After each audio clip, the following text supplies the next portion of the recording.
Hello, I'm Dr. Ross Walker and welcome to The Checkup.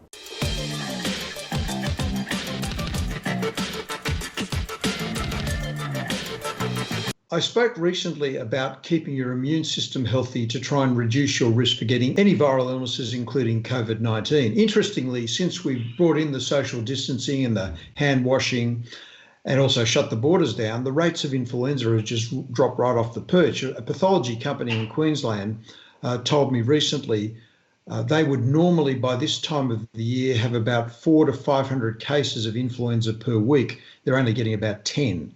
So I think what we're doing is really important, not just for getting COVID-19, but for all respiratory illnesses and viruses, a really important thing to do.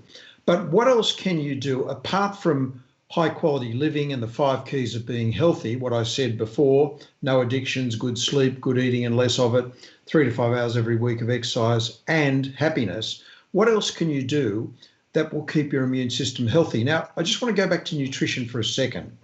I say to everyone, you should be having 2 or 3 pieces of fruit per day, 3 to 5 servings of vegetables, servings about a half a carrot per day. You go, well, that's easy, Doc. If it's easy, how come less than 10% of people in our society do that? And the people who do are the people who have the lowest rates of heart disease and cancer and the healthiest immune systems just by having that amount of fruit and vegetables every day. Now, what is it in fruit and vegetables that make us so healthy? Well, basically, over the millennia, fruit and vegetables have evolved to protect themselves against the elements, against the sun, the wind, the rain, and also against attacks by microbes. So they've developed these really strong chemicals called polyphenols, which are basically just mean strong plant chemicals, which are very concentrated. So, for example, if you have an orange, you're getting this incredible strong concentration of polyphenols that keep your immune system healthy. And so the polyphenols are important, but also the high content of vitamins and minerals that you get in fruits and vegetables. So it's really, really important to have the fruit and vegetables as the key to your nutrition. But because of our modern world, where we're also being exposed to a whole lot of synthetic chemicals, to a whole lot of excess radiation, to the chronic stresses, and now to all these weird viruses, I think it's important to supplement on top of that.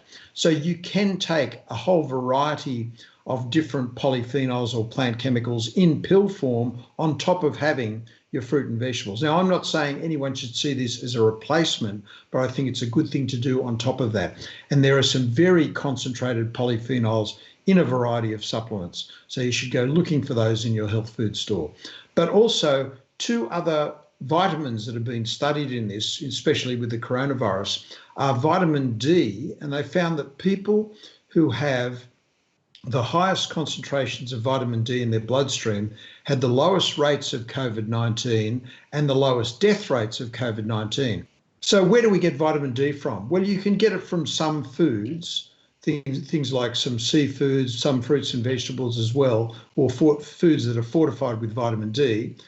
10 to 15 minutes of sun every day outside the non-burning times, or maybe 5 minutes at midday when you are getting the burning suns. But before 10 o'clock, after 3 o'clock, you can certainly get vitamin D there, or you can supplement. That's the way of getting your vitamin D. What you should be aiming for is a vitamin D level of 100 nanomoles per litre. Now, the tragedy is 1/3 of people in our society have vitamin D levels in their bloodstream below 50 nanomoles per litre. And there is a link between low vitamin D, as I said, and things like increased risk for infection, because vitamin D is not just there for your bones. Vitamin D also directly affects many aspects of the immune system. But there's a link between low vitamin D and osteoporosis, because it does affect the bones, cancer, cardiovascular disease, type 2 diabetes, depression, multiple sclerosis and asthma.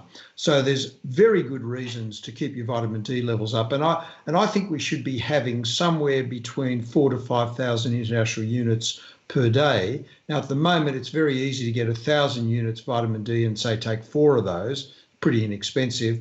What I do is that there is a product on the market that has 7,000 international units of vitamin D, and I take one of those a couple of times a week. It's just easier to do it that way. So vitamin D is a really important vitamin to improve your immune system, as is vitamin K2. Vitamin K2, which actually comes from a thing called natto, which is a Japanese form of yeast.